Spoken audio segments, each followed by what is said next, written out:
के अनजाने में मुझसे एक ब्राह्मण का अपराध बन गया, जिसके कारण मेरी यह दशा हुई।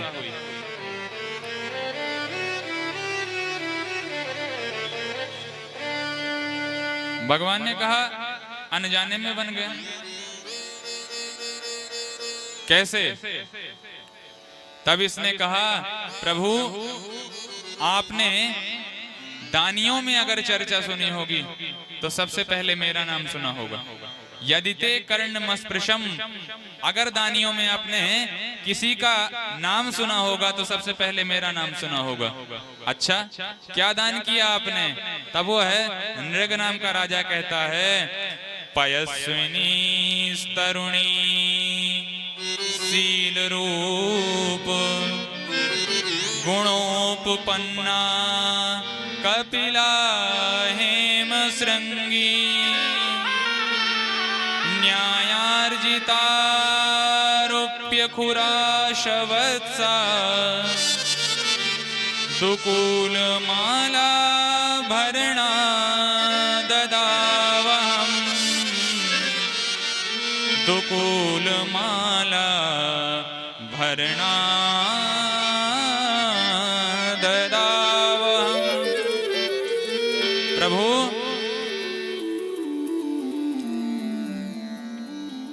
हो सकता है कि कोई धरती के धूल कण गिन ले, हो सकता है कोई आकाश में टिमटिमाते तारों की संख्या का ज्ञान कर ले, हो सकता है संसार के जितने वृक्ष हैं उन वृक्षों के पत्तों की कोई गणना कर ले, लेकिन मैंने जितनी गायों का दान किया है उनकी कोई गणना नहीं है। भगवान ने कहा, तो तुम ऐसी बुढ़ी ठेली गैयन को दान करते रहे होएगो, इसलिए तुम्हारी ये स्थिति हुई। नृग कहता है, नहीं नहीं महाराज, पयस्विनी तरुणी, मैंने तरुण गायें दान की हैं। जो एक एक समय में पर्याप्त दुग्ध देती हों, ऐसी गायों का दान मैंने किया है। पयस्विनी शील रूप, ऐसा नहीं कि वो गायें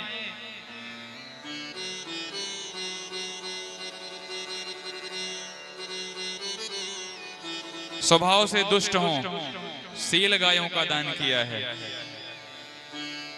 समस्त गुणों से संपन्न गायों का दान किया है मैंने, कपिला जैसी गायों का भी दान किया है। और ऐसे ही नहीं, उनकी सींगें स्वर्ण से मढ़ा के दान किया है। आप अगर शंका करें महाराज कि मैंने अधर्म पूर्वक अर्जित किए हुए धन से दान किया हो, सो बात भी नहीं प्रभु। न्यायार्जिता, न्याय के द्वारा अर्जित धन से मैंने गायों का क्रय किया और उसे विप्रों को दान किया है। तो फिर तुम्हारी ये दशा कैसे हो गई? तब नृग कहता है, महाराज एक बार गलती से किसी ब्राह्मण की गाय मेरी गायों में आकर के मिल गई, जिसका दान मैंने पूर्व में एक ब्राह्मण को कर दिया था, और उस ब्राह्मण की गाय आकर के मेरी गायों में मिल गई और दोबारा मैंने वही गाय किसी दूसरे ब्राह्मण को दान कर दी। अब जब गाय लेकर के वह ब्राह्मण मेरे राजमहल से जा रहे थे, तो जिनकी गाय मैंने दान की थी वो ब्रह्म देवता को रास्ते में मिल गए और दोनों के बीच में बहस होना प्रारंभ हो गई। वो कहता है मेरी गाय है, वो कहता है नहीं नहीं ये मेरी गाय है, मैंने राजा से अभी अभी दान में पाया है। दोनों के बीच में जब झगड़ा हुआ, दोनों ही मेरे पास में आए और दोनों ने ही अपने अपनी बातें रखी। सही वो दोनों ही ब्राह्मण थे, क्योंकि पूर्व में मैंने वही गाय एक ब्राह्मण को दान की हुई थी और जिस ब्राह्मण की गाय थी वही मेरे गायों में आके मिल गई थी। तो बात तो दोनों की ही सही थी महाराज, पर अज्ञान के कारण, भूल के कारण मैंने एक ब्राह्मण की गाय को दूसरे ब्राह्मण को दे दिया। इस कारण वे दोनों ही ब्राह्मण मुझसे कुपित होकर के अपनी गाय वहीं छोड़ करके चले गए और मुझको जब मृत्यु मिली तो यमराज ने पूछा कि भैया तुमने पुण्य तो बहुत किए हैं, पाप तुम्हारे थोड़े से हैं, बोलो पहले क्या भोगोगे तुम?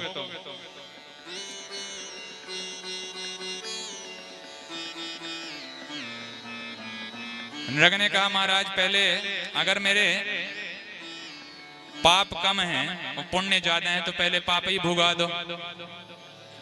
पहले थोड़े से जो पाप हैं वो भोग लेते हैं, फिर इकट्ठे सारे पुण्य भोगेंगे। और जैसे ही मैंने ये कहा तो धर्मराज ने, यमराज ने मुझे गिरगिट की योनि प्रदान कर दी। गिरगिट बना। आज तक मैं इस कुएं में पड़ा था महाराज, लेकिन जैसे ही आज मैंने आपका दर्शन किया तो आपका पावन कर स्पर्श होते ही मेरा उद्धार हो गया और आज मेरे पुण्य उदित हो गए। मेरे वो समस्त पुण्य एक साथ जाग गए हे द्वारिकानाथ, जो मुझे आपके दर्शन प्राप्त हुए, आपका पावन स्पर्श प्राप्त हुआ। और ऐसा कह के भगवान की वंदना करके वह नृग वहां से अंतर्धान होकर के चले गए। भगवान ने अपने बालकों से कहा, बच्चों तुमने ध्यान से बात सुनी इस राजा की।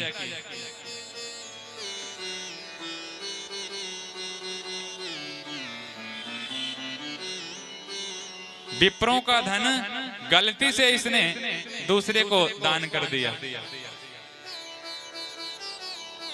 विप्र के अनादर का, विप्र के कोप का भाजन बन करके देखो, इतने पुण्यात्मा महापुरुष को भी गिरगिट बनना पड़ा।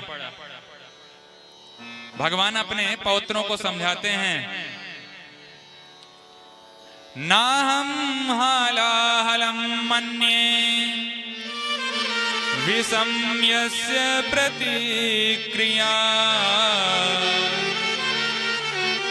ब्रह्मस्वं हि विषं प्रोक्तं नास्य प्रतिविधिर्भुवि।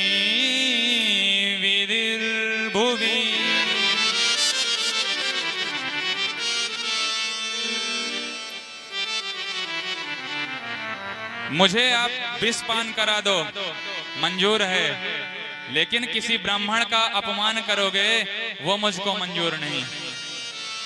नाहम हालाहलम मन्ये विषम यस्य प्रतिक्रिया।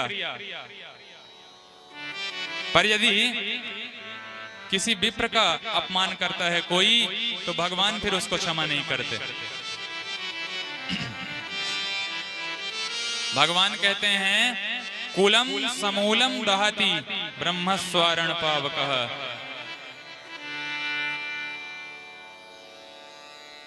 ब्राह्मण के कोप का अगर कोई भाजन करता है, ब्राह्मण के कोप का अगर कोई भागी होता है तो उसका कुल समूल विनाश हो जाता है।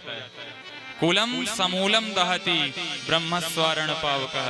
जिसका अंत निकट आ जाता है उसी में विप्रद्रोहिता जागृत होती है। तो जिसमें विप्रद्रोहिता जागृत हो जाए, जो ब्राह्मणों का विरोध करने लग जाए, समझ लो अब इसका विनाश निकट है। इंद्र कुलिस ममसूल विशाला काल दंड हरिचक्र कराला जो इनकर मारा नहीं मरई तो ब्रह्मद्रोह विप्रद्रोह पावक सो जरई। शंकर जी कहते हैं भवानी से, देवी कदाचित कोई देवराज इंद्र के वज्र से बच जाए, विष्णु के सुदर्शन चक्र से बच जाए, मेरे इस विशाल त्रिशूल से कोई बच जाए, लेकिन अगर किसी ने ब्राह्मण के धन का अपहरण किया, ब्राह्मणों का कोई विरोधी है, ब्राह्मणों का शत्रु है, तो समझ लो फिर उसका विनाश निकट है। स्वदत्तां परदत्तां वा ब्रह्मवृत्तिं हरेच्छया 60 वर्ष सहस्राणि विष्ठायां जायते क्रमी। स्वदत्तां परदत्तां वा ब्रह्मवृत्ति हरेच्छया। अगर आपने किसी ब्राह्मण को अपना ही धन दे दिया है और अपना धन दे करके उस ब्राह्मण से दोबारा ले लेते हो अथवा उसका धन हरण कर लेते हो, स्वदत्ताम परदत्ताम वा, अथवा किसी ब्राह्मण का धन आप सहज में ही हरण कर लेते हो, ब्रह्मवृत्ति हरेच्छया, तो 60 वर्ष सहस्त्राणी 60,000 वर्षों तक आपको विष्ठा का कीड़ा बन करके रहना पड़ेगा। भगवान ने अपने पौत्रों को सावधान किया है कि भूल से भी कभी किसी विप्र का अपराध मत करना, नहीं तो तुम्हारा पतन होते समय नहीं लगेगा।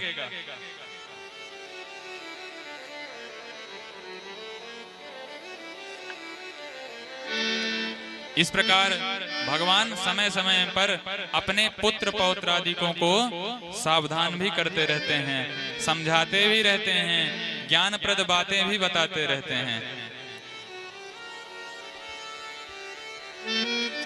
एक बार दाऊद भैया कन्हैया, जब से हम वृंदावन से लौट करके आए हैं तब से दोबारा हम कभी वृंदावन नहीं गए।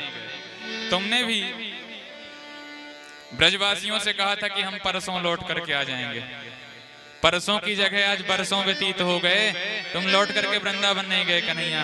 चलो वृंदावन घूम आए। चैत्र और वैशाख की गर्मियों में, चलो गर्मियों की छुट्टी वृंदावन में ही मनाएंगे। भगवान ने कहा दाऊद दादा, द्वारिका में इतने कार्य हैं कि हम तो उन कार्यों में ही व्यस्त रहेंगे, आप जाकर के वृंदावन घूम आवे। दाऊद दादा समझ गए कन्हैया नहीं जाने वाला, कन्हैया द्वारिका छोड़ करके नहीं जाएगा। तो द्वौमासौ तत्र चावात्सिन मधुम माधवमेव च, 2 महीने की छुट्टी लेकर के मधु और माधव, मधु कहते हैं चैत्र को, माधव कहते हैं वैशाख को, चैत और वैशाख की छुट्टी लेकर के, अवकाश लेकर के बलराम जी द्वारिका से वृंदावन गए। वृंदावन में ब्रजवासियों ने दाऊद दादा को आया जाना, तो सब ब्रजवासी अपने हृदय से लगा करके दाऊद दादा का स्वागत करते हैं। दाऊद दादा भी बड़े आनंद के साथ ब्रजवासियों का प्रेम प्राप्त करते हुए वृंदावन में 2 महीने निवास करते हैं। एक दिन खेलते हुए दाऊद दादा जल विहार करने के लिए यमुना गए, पर जब दूसरे दिन उन्हें जल विहार करने की इच्छा हुई तो यमुना जी को आदेश दिया, यमुने मेरे पास आओ, मुझे स्नान करना है। यमुना ने कहा ऐसे घर घर नवाने जाने लगी तो हो गया यमुना का कल्याण, आपको स्नान करना है तो आप मेरे पास आओ। दाऊद दादा कुपित हो गए, पापे तुम माम वज्ञाय यन्नायासी मया हुता नेस्ये त्वाम लांगलांग्रेण सतधा कामचारिणीम। पापे माने बस दाऊद दादा यमुना को डांटते हैं, अरे यमुने लगता है तुम्हारा अंत आ गया है, मच्छासन परांगमुखीम, मेरी आज्ञा की अवहेलना करती हो, तुम्हारा वध कर दूंगा। यमुना कांप गई और खींची चली आई दाऊद दादा के प्रभाव से। तो वृंदावन में दाऊद दादा के कोप का आज तक प्रभाव दिख रहा है, और यमुना 3 जगह से टेढ़ी मेढ़ी बह रही है। दाऊद दादा का प्रभाव दिखला रही हैं, 3 जगह से टेढ़ी मेढ़ी बहती यमुना महारानी। आज भी वृंदावन में एक तरफ से यमुना मैया झुकी हुई बहती हैं। ये दाऊद दादा के हल का प्रभाव था, कोप का प्रभाव था।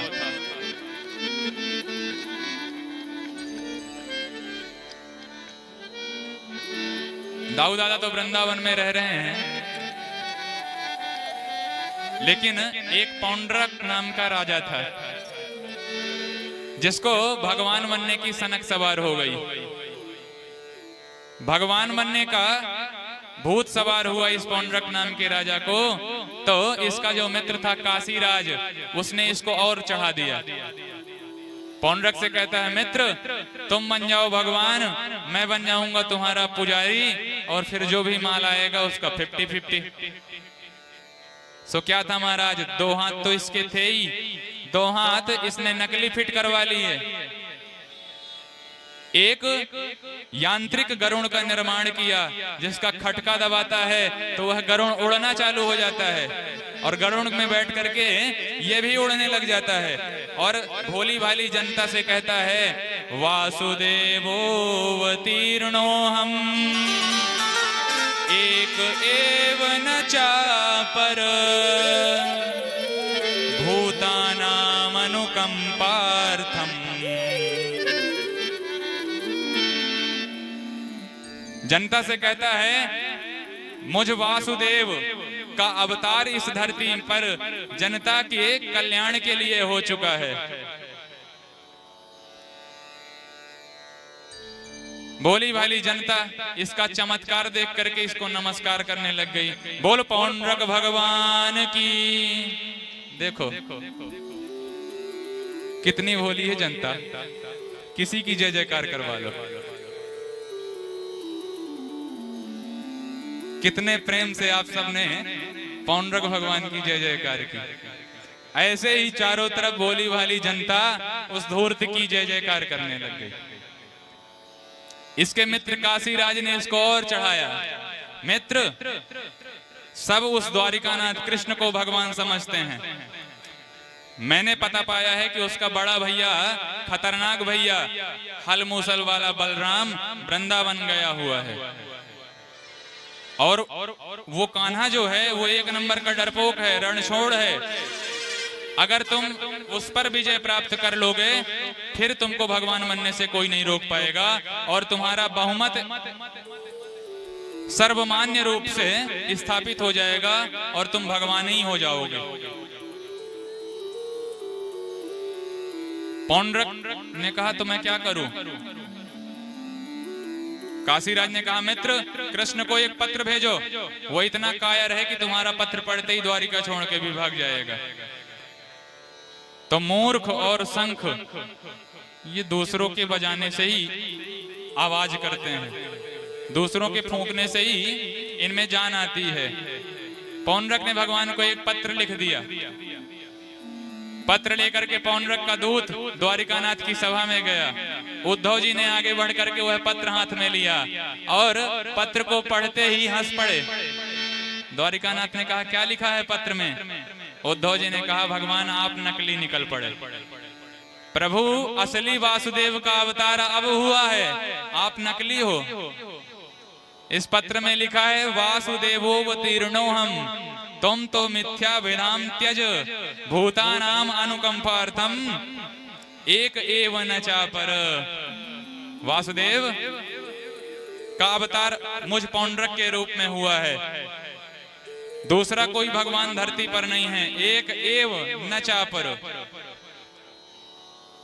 तुम जो झूठे मूठे द्वारिकानाथ वासुदेव कह के अपने आप को पुजवा रहे हो, ऐसा यह मद छोड़ दो, क्योंकि मुझ पौंड्रक का अवतार हो चुका है जनता के कल्याण के लिए।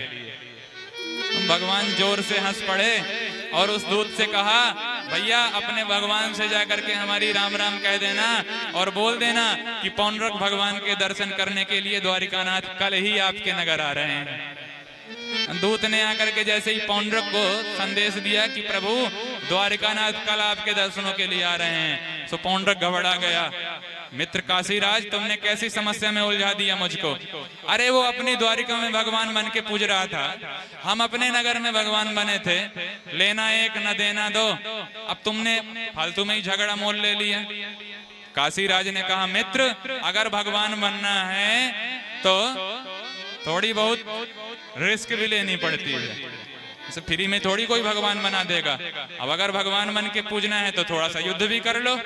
वैसे भी उसका बड़ा भाई उसके साथ में नहीं आने वाला है, और वो कृष्ण आएगा, हम दोनों मिल करके उसका सामना करेंगे। ठीक है, मित्र के चढ़ाने पर चढ़ गया। अगले दिन भगवान जब इसके पौंड्रक नगर पर हमला किए तो राजा पौंड्रक ने भी अपना जलवा दिखा दी। काशीराज ने कहा मित्र तुम भी अपना कुछ दिखाओ जोर। तो क्या किया इसने, दो हाथ तो थे ही, दो हाथ इसने नकली फिट कर रखे थे, बिल्कुल चतुर्भुज नारायणी लग रहा था। सिर पर मोर पंख धारण किए हुए था, गरुड़ पर बैठ करके इसने खटका दबाया, उड़ता उड़ता आकाश में चला गया। भगवान को इसका स्वरूप देख करके हंसी आने लगी। उद्धव जी से भगवान ने कहा देखो तो सही धूर्त ने कितना प्यारा रूप बनाया है मेरा। इस रूप को बनाते हुए इसने मेरा कितना चिंतन किया होगा, कितना ध्यान किया होगा, इसको तो मैं मुक्ति दे करके ही रहूंगा। और भगवान ने ऐसा कह करके अपना दिव्य सुदर्शन चक्र पौंड्रक के लिए छोड़ दिया। पौंड्रक का सिरोच्छेदन हो गया। काशीराज को भी मार करके भगवान ने काशी ही भेज दिया। पौंड्रक का अंत हुआ। पौंड्रक की दिव्य ज्योति भगवान के अंतःकरण में आकर के समाविष्ट हो गई।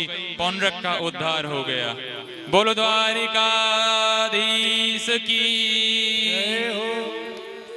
इस प्रकार से कभी तो दुष्टों को भगवान दंड देते हैं, कभी अपने परिवार में मग्न रहते हैं।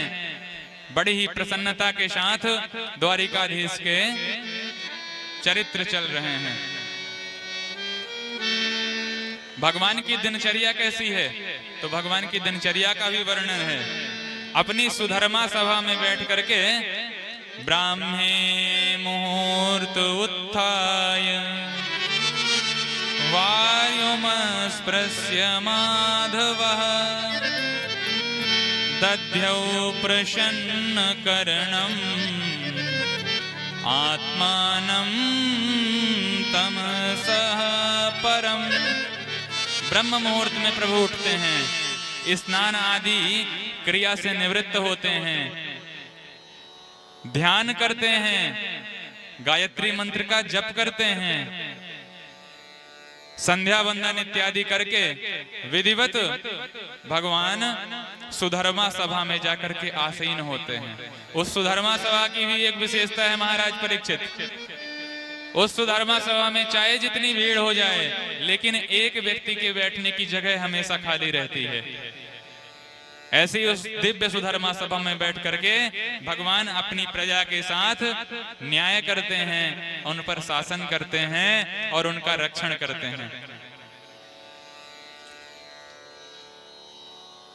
एक बार श्री कृष्ण का इंद्रप्रस्थ में पधारना हुआ, जहां पांडवों ने राजसूय यज्ञ की रचना कर रखी थी। उस राजसूय यज्ञ में अखिल भूमंडल के समस्त राजा आवाहित किए गए थे, जहां गुरु द्रोणाचार्य, भीमसेन, कृपाचार्य इत्यादि महापुरुष भी विराजमान थे। जब उस सभा में प्रथम पूजन की बात आई तो भीष्म बाबा ने कहा कि हमारे हिसाब से प्रथम पूजन के अधिकारी तो द्वारिकानाथ श्री कृष्ण ही हैं। पांडवों ने भीष्म बाबा की बात को स्वीकार कर लिया, अनुमोदन कर दिया, लेकिन शिशुपाल उन राजाओं के बीच में से खड़ा हो गया और शिशुपाल ने कहा, ये रणछोर, ये ग्वालिया किसी भी पूजन का अधिकारी नहीं हो सकता है। शिशुपाल खड़ा होकर के गालियां देने लगा भगवान को और भगवान से कहने लगा कि दुल्हनिया लेने हम गए थे और दुल्हन लेके ये भाग गया। किसी की दुल्हन को भगाने वाला भला प्रथम पूजन का अधिकारी कैसे हो सकता है? तो पांडव भगवान के पक्ष में खड़े हो गए। खबरदार द्वारिकानाथ के प्रति एक भी शब्द अपशब्द निकाला तो शिशुपाल के भी समर्थक खड़े हो गए। भगवान ने पांडवों को शांत किया, मन में विचार किया कि यहाँ अखिल भूमंडल के राजा एकत्रित हैं। अगर ये दो पक्षों में बट जाएंगे तो भयंकर विश्व युद्ध छिड़ जाएगा। तो भगवान ने पांडवों को शांत किया कि पांडवों शांत बैठ जाओ, ये हमारी बुआ जी का लड़का है, हम भाई भाई हैं, हम अपना मामला स्वयं निपटा लेंगे, किसी तीसरे पक्ष की अपेक्षा हमको नहीं है, द्विपक्षीय वार्ता चलने दो। शिशुपाल गाली पर गाली देता रहा, भगवान लकीर खींचते गए। जैसे ही शिशुपाल के गालियों की संख्या 99 पहुंची, भगवान ने कहा, सावधान शिशुपाल, मैंने अपनी बुआ जी को, तुम्हारी माता जी को वचन दिया था कि तुम्हारे 100 अपराध क्षमा करूंगा। अब तुम सीमा का उल्लंघन कर रहे हो, खबरदार इससे आगे एक शब्द भी कहे ठीक नहीं होगा। पर यह कहां मानने वाला था। गाली पर गाली निकलती गई और जैसे ही शिशुपाल ने 100वीं गाली भगवान को दी तो तुरंत भगवान ने अपना चक्र सुदर्शन छोड़ दिया। शिशुपाल का गला कट करके धड़ से अलग हो गया और आत्मा से एक ज्योति निकली जो भगवान के श्री चरणों में विलीन हो गई। सभी राजाओं ने भगवान की स्तुति की, भगवान को प्रथम पूजन का अधिकारी बनाया। भगवान का प्रथम पूजन हुआ, इसके साथ पांडवों का राजसूय यज्ञ विधिवत संपन्न हुआ। बोल द्वारिकाधीश की, भक्तवत्सल भगवान की। मानो भगवान कहना चाहते हैं कि तुम जिस भावना से मेरा भजन करोगे, मैं उसी भावना से तुमको स्वीकार करूंगा। और तुम्हारे कई नाते हैं। अरे जहां भक्तगण दिन रात भगवान का भजन करके भगवान की प्राप्ति करते हैं, वहीं शिशुपाल ने गाली दे करके उद्धार प्राप्त कर लिया, भगवान के श्री चरणों में स्थान पा लिया। भगवान कहना चाहते हैं तुम क्रोध से भजो, बैर से भजो या भक्ति से भजो, प्राप्ति तो तुमको मेरी होगी।